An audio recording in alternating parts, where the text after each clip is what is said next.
말씀은 누가복음 15장 20절에서 24절입니다. 이에 일어나서 아버지께로 돌아가니라. 아직도 거리가 먼데 아버지가 그를 보고 측은히 여겨 달려가 목을 안고 입을 맞추니 아들이 이르되 아버지 내가 하늘과 아버지께 죄를 지었사오니 지금부터는 아버지의 아들이라 일컬음을 감당하지 못하겠나이다 하나 아버지는 종들에게 이르되 제일 좋은 옷을 내어다가 입히고 손에 가락지를 끼우고 발에 신을 신기라. 그리고 살진 송아지를 끌어다가 잡으라. 우리가 먹고 즐기자. 이 내 아들은 죽었다가 다시 살아났으며 내가 잃었다가 다시 얻었노라 하니 그들이 즐거워하더라. 아멘. 오늘도 예배 참여하신 모든 분에게 하나님의 은혜와 평강이 늘 함께 하시기를 바랍니다. 5월은 가정의 달이고요. 오늘은 사실 이제 교사 주일이에요. 하지만 우리가 오후에 장로 임직 예식이라는 중요한 행사를 앞두고 있기 때문에 제가 오늘은 특별히 그 임직 예식을 준비하는 마음 우리를 살펴보고 우리가 임직 예식을 잘 행할 수 있도록 하기 위해서 오늘 말씀은 임직 예식을 위한 말씀으로 준비했습니다. 이렇게 아시고 말씀을 들으시고 또 우리의 마음이 하나님께로 드려지고 임직 예식도 하나님의 뜻 가운데서 잘 진행되어질 수 있게 되기를 바랍니다. 아멘. 우리는 살아가면서 많은 잔치들을 경험하죠. 태어나서 얼마 안 되고 돌잔치를 하고요. 또 해마다 생일잔치도 합니다. 또 결혼하면 결혼잔치도 하고요. 나이가 들면 뭐 회가변 해서 쭉 이렇게 잔치들을 해나가죠. 교회 안에서도 잔치들이 있어요. 헌신 예배가 있고 전도 행사가 있고요. 또 절기 행사들이 있고 또 부흥회 같은 것도 있습니다. 이런 모든 것들도 잔치의 일종이죠. 오늘 우리 교회가 오후에 하게 되는 장로 임직 예식도 사실은 하나의 잔치라고 할 수 있습니다. 그런데 잔치에는 두 종류의 사람이 있어요. 준비하는 사람과 참석하는 사람입니다. 참석하는 사람은 즐기게 되지만 준비하는 사람은 기다리고 애쓰고 수고합니다. 그럼 이 두 종류의 사람 중에 누가 더 기쁠까요? 준비하는 사람이요. 네, 감사합니다. 답을 다 알고 계셔서 말씀해 주시는데 언뜻 생각하면 참석하는 사람이 더 기쁠 것 같죠. 왜냐하면 이미 다 돼 있는데 들어가서 좋아하고 기뻐하고 축하하고 해주면 되고요. 또 준비된 것들을 내가 충분히 즐기기만 하면 됩니다. 그런데 신기한 것은 정말로 그 깊은 기쁨은 참석하는 사람보다 준비하는 사람에게 있다는 거죠. 왜 그럴까요? 그것은 잔치를 준비하는 사람의 마음속에 누군가를 기쁘게 하고 싶어하는 그 사랑의 마음이 있기 때문입니다. 오늘 우리에게도 그런 사랑의 기쁨이 충만할 수 있기를 바랍니다. 아멘. 우리 앞뒤 좌우에 계신 분들과 이렇게 인사하실까요? 사랑의 마음으로 준비합시다. 사랑의 마음으로 준비합시다. 한 번 더 하실까요? 하나님께 기쁨이 됩시다. 하나님께 기쁨이 됩시다. 오늘은 말씀 속 성경 속의 여러 잔치의 모습을 통해서 하나님께서 기뻐하시는 잔치를 준비하는 사람의 마음과 자세가 무엇인지 살펴보려고 합니다. 오늘 우리가 읽은 누가복음 15장 말씀은 우리가 너무도 잘 알고 몇 번 반복해서 살펴봤던 말씀이에요. 너무나 유명한 이야기가 나옵니다. 돌아온 둘째 아들을 맞이하는 아버지의 이야기이죠. 둘째 아들이 아버지에게 요구를 합니다. 그래서 자신의 재산을 받아가지고 멀리 다른 나라로 떠나게 되죠. 그리고 그곳에서 자기 마음대로 생활하면서 방탕하고 유리하다가 모든 재산을 다 잃어버립니다. 굶주림 속에서 비참해졌고 결국은 내가 갈 곳이 아버지 집밖에 없다라고 생각하고 아버지 집으로 돌아가죠. 그런데 놀라운 것은 아버지가 그때까지 그 아들을 기다리고 있었다는 겁니다. 누가복음 15장 20절은 이렇게 말씀합니다. 함께 읽습니다. 시작. 이에 일어나서 아버지께로 돌아가니라. 아직도 거리가 먼데 아버지가 그를 보고 측은히 여겨 달려가 목을 안고 입을 맞추니. 아멘. 당시의 중동의 문화에서요, 나이 많은 가장이 달려간다라는 것은 자신의 체면을 내려놓는 거예요. 쉽지 않은 겁니다. 하지만 아버지는 자신의 체면보다 아들을 향한 사랑이 컸습니다. 그래서 아들을 향해서 달려나가고 아들을 맞이합니다. 그리고 아들을 위해서 무엇을 합니까? 잔치를 준비하라고 하죠. 살찐 송아지를 잡고 좋은 옷을 입히고 가락지, 반지를 끼우고 온 집안이 함께 기뻐합니다. 아버지는 왜 잔치를 열었을까요? 돌아온 아들이 성공해서였습니까? 돌아온 아들이 완벽해서였습니까? 아닙니다. 단 하나입니다. 그저 돌아왔기 때문이죠. 이것이 복음입니다.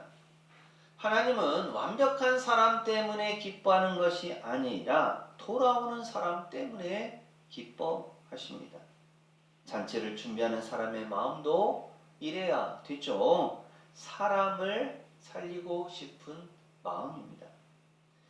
교회 잔치도 마찬가지입니다. 행사를 크게 하는 것이 목적이 아닙니다. 사람을 사랑하는 것이 목적입니다. 음식을 준비하는 손길에도, 자리를 닦는 손길에도, 한 사람을 초청하는 그 마음에도 당신이 오기를 기다렸습니다 라고 하는 사랑의 마음이 담겨 있어야 합니다. 잔치는 사랑이 없는 열심으로 잘 준비되지 않습니다. 사랑이 있을 때 잔치가 살아나죠. 오늘 우리의 예식 준비도 그런 사랑의 마음으로 준비될 수 있기를 바랍니다. 두 번째로 잔치를 준비하는 사람은 먼저 희생을 해요. 성경의 잔치에는 언제나 준비하는 사람의 희생이 있습니다. 가나의 혼인잔치를 한번 생각해 보십시오. 요한복음 2장에서 잔치집에 포도주가 떨어져 갑니다. 관련이 있었던 어머니는 예수님의 어머니 마리아는 걱정이 될 수밖에 없었죠. 사람들은 포도주가 떨어지면 당황할 수밖에 없습니다. 잔치가 중간에 끝날 위기에 처해 있습니다. 그런데 그때 예수님께서 물을 포도주로 바꾸는 첫 번째 기적을 행하십니다. 그런데 이 놀라운 기적 뒤에는 보이지 않는 사람들이 있습니다. 그들이 누구일까요? 바로 하인들입니다. 예수님은 하인들에게 말씀하시죠. 요한복음 2장 7절 말씀입니다. 함께 읽습니다. 시작. 예수께서 그들에게 이르시되 항아리에 물을 채우라 하신즉 아귀까지 채우니. 아멘. 하나님은 예수님께서 말씀하신 뜻을 잘 몰랐습니다. 왜 이렇게 해야 하는지 알 수가 없었죠. 하지만 묵묵히 예수님의 말씀에 따라 항아리에 물을 채웠습니다. 그러자 그 순종을 통해서 놀라운 역사가 일어났습니다. 잔치가 살아나게 되었죠. 이처럼 잔치에는 언제나 누군가의 보이지 않는 헌신 위에 세워집니다. 교회도 그렇죠. 누군가는 일찍 와서 청소합니다. 누군가는 보이지 않는 곳에서 기도합니다. 누군가는 주차 안내를 하고요. 누군가는 식사 준비를 합니다. 사람들은 모를 수 있습니다. 사람들에게 박수를 받지 못할 수도 있습니다. 하지만 하나님은 아십니다. 잔치를 준비하는 사람은 내가 드러나는 것보다 누군가 은혜 받는 것을 더 기뻐하는 사람입니다. 예수님도 그러셨습니다. 최후의 만찬을 준비하시면서 제자들의 발을 씻기셨죠. 스승인 예수님께서 제자들의 발을 씻긴다는 것 결코 이치에 맞지 않았습니다. 하지만 예수님은 그렇게 하셨습니다. 세상의 왕처럼 섬김을 받으려 하지 않으셨습니다. 도리어 섬겨주셨습니다. 하나님의 나라가 그렇습니다. 하나님의 나라는 섬기는 사람이 가장 큰 사람입니다. 우리도 예식을 준비할 때 우리가 먼저 섬기고 먼저 희생해야 합니다. 그 섬김과 희생을 통해서 잔치가 빛나고 하나님께 영광이 되어집니다. 또 잔치를 준비하는 사람은 한 영혼의 가치를 생각합니다. 누가복음 15장에는 세 가지 비유가 이어져요. 첫 번째 잃은 양의 비유가 있고요. 그 다음에 잃은 드라크마, 은화의 비유가 있습니다. 그리고 세 번째로 잃은 아들의 비유가 있죠. 이 세 비유의 공통점이 무엇일까요? 잃어버렸다라는 겁니다. 그리고 다시 찾았다라는 거죠. 그리고 가장 중요한 거 뭐가 있습니까? 잔치를 열었다는 겁니다. 누가복음 15장 6절을 보면 양을 찾은 목자는 친구와 이웃을 불러서 잔치를 엽니다. 누가복음 15장 9절을 보면 은화를 찾은 여인도 친구와 이웃을 불러서 잔치를 엽니다. 누가복음 15장 23절을 보면 아들을 찾은 아버지도 잔치를 열죠. 왜 그렇습니까? 그 하나하나가 너무나 소중하기 때문입니다. 하나님은 한 영혼을 정말로 귀하게 여기십니다. 사실 세상은 효율을 따져요. 한 사람쯤이야 라고 합니다. 하지만 하나님은 그렇게 말씀하지 않으십니다. 한 사람을 위해서 예수님은 십자가를 지셨고 하나님은 한 사람을 기다리시고 한 사람을 위해서 잔치를 준비하십니다. 그러므로 교회의 모든 준비는 결국 한 영혼을 향해야 합니다. 예배를 준비할 때도 행사를 준비할 때도 성탄절이나 부활절과 같은 절기를 준비할 때도 또 예식을 준비할 때도 얼마나 화려한가, 얼마나 멋진가 라는 것보다 얼마나 사람을 품고 있는가가 중요합니다. 크지 않더라도 멋지지 않더라도 사람을 사랑하는 따뜻한 교회가 좋습니다. 우리는 교회를 찾아온 한 사람을 온전히 존중해야 합니다. 사람들은 완벽함보다 진심에 감동을 하죠. 오늘 우리의 임지 예식도 그렇게 준비되어지기를 바랍니다. 아멘. 그리고 하나님은 오늘도 잔치를 준비하시는 아버지이십니다. 성경은 마지막을 혼인잔치로 끝맺습니다. 어떤 잔치입니까? 어린 양의 혼인잔치죠. 요한계시록 19장 9절은 이렇게 말씀합니다. 함께 읽습니다. 시작. 천사가 내게 말하기를 기록하라. 어린 양의 혼인잔치에 청함을 받은 자들은 복이 있도다 하고 또 내게 말하되 이것은 하나님의 참되신 말씀이라 하기로. 아멘. 하나님은 마지막 때에 어린 양의 혼인잔치를 준비하시고 그곳에 수많은 사람들을, 믿음의 사람들을, 신앙의 사람들을 초청하십니다. 하나님은 결국 우리를 잔치로 초대하는 분이시죠. 그래서 천국은 슬픔의 장소가 아니라 기쁨의 자리입니다. 그리고 하나님은 지금도 우리를 위해서 잔치를 준비하고 계십니다. 무슨 의미일까요? 우리가 예배 드리러 오기 전에 하나님은 먼저 은혜를 준비하셨습니다. 우리가 무언가를 드리기도 전에 하나님은 우리에게 주실 준비를 하고 계십니다. 우리가 기도하기 전에 하나님은 먼저 들을 준비를 하고 계십니다. 우리가 돌아오기도 전에 하나님은 먼저 기다리고 계십니다. 잃어버린 아들을 찾은 아버지가 그랬습니다. 아버지는 아들이 돌아온 후에 사랑한 것이 아닙니다. 떠나 있는 동안에도 여전히 그 아들을 사랑했습니다. 그래서 매일 문 밖을 바라보았고 아들이 돌아오는 순간 그 아들을 향해서 달려갔고 아들을 위해 잔치를 열었습니다. 이것이 하나님의 마음이죠. 사랑하는 성도 여러분, 잔치를 준비하는 사람은 사실 피곤합니다.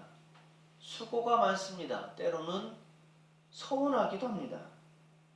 하지만 기억하십시오. 하나님은 언제나 잔치를 준비하는 분이셨습니다. 에덴 동산을 준비하셨고 광야에서는 만나를 준비하셨고 가나안의 혼인잔치에서는 기쁨을 회복하셨고 돌아온 아들을 위해서는 살찐 송아지를 준비하셨고 마지막 천국에서도 혼인잔치를 준비하고 계십니다. 그렇기에 잔치를 준비하는 사람은 하나님의 마음을 닮은 사람입니다. 따라서 우리가 하는 모든 잔치의 준비도 사람을 살리는 준비가 되어야 합니다. 누가 알아줄까가 아니라 누가 위로받을까를 생각해야 합니다. 얼마나 완벽한가가 아니라 얼마나 사랑이 담겼는가를 살펴야 합니다. 혹시 오늘 우리 가운데 지쳐있는 분이 계십니까? 아무도 몰라주는 헌신 때문에 마음 아픈 분이 있습니까? 하나님은 다 알고 계십니다. 그리고 하나님은 그런 손길을 통해서 하나님의 잔치를 여십니다. 오늘 우리도 잔치를 준비합니다. 장로임직 예식이라는 아주 큰 잔치입니다. 12년 만에 장로임직 행사이고 한 달이 넘게 기도하면서 준비해 왔습니다. 이제 2시간여 앞으로 다가왔습니다. 이 예식, 이 자리를 여러분은 어떤 마음으로 준비하고 계십니까? 그동안 내가 임직을 받는다는 마음으로 관심을 두고 살펴보셨습니까? 혹 임직을 받는 사람이 아니라는 생각에 방관자로 계셨습니까? 아니면 다른 일들의 마음과 시간을 뺏겨서 잠시 놓치고 있지는 않았습니까? 임직 예식은 어느 한 사람을 위한 잔치가 아닙니다. 우리 모두의 잔치이고 또 우리 교회를 찾아오시는 분들을 위한 잔치입니다. 내가 임직을 받지 않아도 우리 모두는 교회 공동체의 일원입니다. 따라서 한 마음 한 뜻으로 준비하는 것이 중요합니다. 그리고 그렇게 우리가 지난 시간 동안 준비해온 줄 믿습니다. 물론 아직도 부족해 보이기도 하고 마음에 들지 않을 수도 있습니다. 하지만 하나님께서는 우리의 최선의 모습을 통해서 기뻐 받으시고 우리의 형편과 사정을 누구보다도 잘 알고 계십니다. 이제 본 예식을 앞두고 있는데요. 우선은 우리 모두에게 하나님의 기쁨과 행복이 가득하시기를 바랍니다. 아멘. 오늘 주신 말씀을 기억하면서 기쁨으로 감사하고 사랑으로 희생하며 하나님의 마음으로 가득할 수 있기를 바랍니다. 그래야 다른 사람에게도 그 기쁨과 행복을 표현하고 나눌 수 있습니다. 내 마음이 닫혀있고 내 마음이 아파하고 내 마음이 바로 서 있지 않으면 이 잔치에 오시는 분들에게도 그런 나의 마음이 좋지 않은 마음이 전달될 수밖에 없습니다. 따라서 우리가 먼저 내 마음이 하나님께 주시는 행복과 평안으로 가득해야 합니다. 아멘. 그리고 그랬을 때 우리 교회를 찾아오신 분들도 우리가 전해주는 그 기쁨과 행복을 전해 받을 수 있습니다.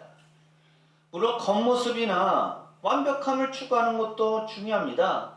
할 수 있다면 최고의 모습으로 완벽하게 보이는 것이 좋을 겁니다.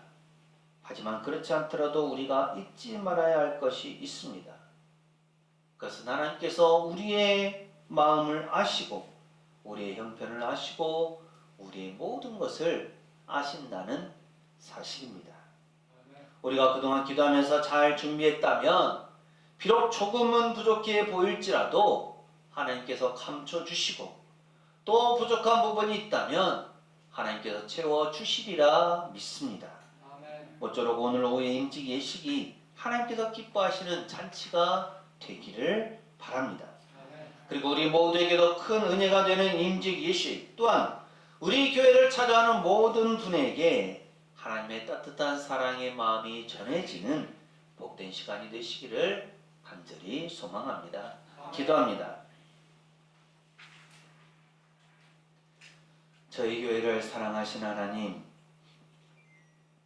지난 시간 동안 함께 하신 은혜에 감사드립니다. 그리고 이제 12년 만에 장로 임직 예식을 앞두고 있습니다. 저희의 마음을 아시는 하나님께서 함께 하시고 인도하실 줄 믿습니다. 저희가 그동안 주님의 은혜에 감사하면서 기쁨 가운데 사랑의 마음으로 준비하였습니다. 이른 아들을 기쁘게 맞이하고 잔치를 준비하였던 아버지의 마음을 저희도 품게 하옵소서. 그래서 이 예식이 하나님께 큰 기쁨이 되게 하옵소서. 또한 한 사람도 소홀함이 없이 저희 모두에게도 은혜의 시간이 되게 하옵소서. 그리고 맞이하는 손님들에게도 저희의 사랑의 마음이 전해지는 복된 시간이 되게 하옵소서. 무엇보다 저희가 기쁨으로 예식을 준비하게 하시고 그 마음이 하나님께 온전히 드려지게 하옵소서. 예수님 이름으로 기도합니다. 아멘. 하나님은 우리를 위해 기다리시며 잔치를 여십니다. 임직 예식은 우리가 그런 하나님의 마음을 가지고 기쁨으로 준비하는 잔치입니다. 사랑하는 세성교회 교우 여러분, 이 말씀을 가슴에 새기고 세상으로 나가십시오. 하나님께서 우리와 함께 하십니다. 지금은 우리 주님 예수 그리스도의 은혜와 아버지 하나님의 무한하신 사랑하심과 보혜사 성령님의 충만 교통하심이 하나님의 마음을 품고 기쁨으로 임직 예식을 준비함으로 하나님께 기쁨이 되기를 소망하는 세상교회 모든 교우들의 삶과 가정과 생업과 사역 위에 이 한 주간의 모든 생활 가운데 오늘 예배 참여한 모든 이들과 우리 교회 위에 그리고 오후에 있을 임직 예식 가운데 영원토록 함께 하시기를 간절히 축원하옵나이다. 아멘.